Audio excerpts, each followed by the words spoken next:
Avec à peine plus de 32% de participation, un record, le premier tour à Nîmes a favorisé le sortant Jean-Paul Fournier. Le maire Les Républicains vire largement en tête avec plus de 34% des voix.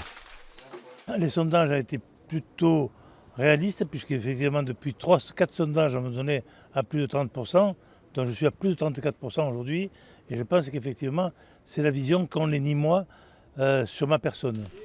Derrière, deux hommes ne sont séparés que de 15 voix. Le président centriste de Nîmes Métropole, Yvan Lachaud, deuxième, et le communiste Vincent Bouget, inattendu troisième. Le Rassemblement national, Johan Gillet, est relégué en quatrième position. Un Nîmois sur 3, tout à peine, s'est déplacé. Ce qui veut dire que le score de Jean-Paul Fournier ce soir, c'est un Nîmois sur 9 qui lui a dit merci ce soir. Quand on regarde par rapport au maire sortant sur les autres villes, Jean-Paul Fournier ne réalise pas un beau score, bien au contraire. Je crois que la cohérence et la clarté politique et le travail fait depuis des années, des mois dans la campagne, et puis une liste qui est profondément ancrée dans la réalité de la ville, fait que les électeurs nîmois, dans un contexte très particulier, nous ont fait confiance, en tout cas plus que ce qu'on attendait. Avec ces résultats, 70% d'abstention, les Nîmois n'ont pas pu aller voter.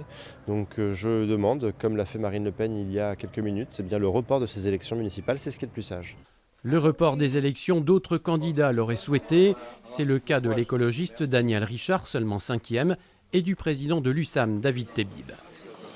On n'aurait pas dû les faire. Maintenant, peut-être qu'on prévoyait que ça irait pas aussi vite. Aujourd'hui, on constate les chiffres encore d'aujourd'hui qui sont vraiment mauvais. Et on a l'Italie en face, on a l'Espagne. Si la ville est confinée, comment peut-on voter ?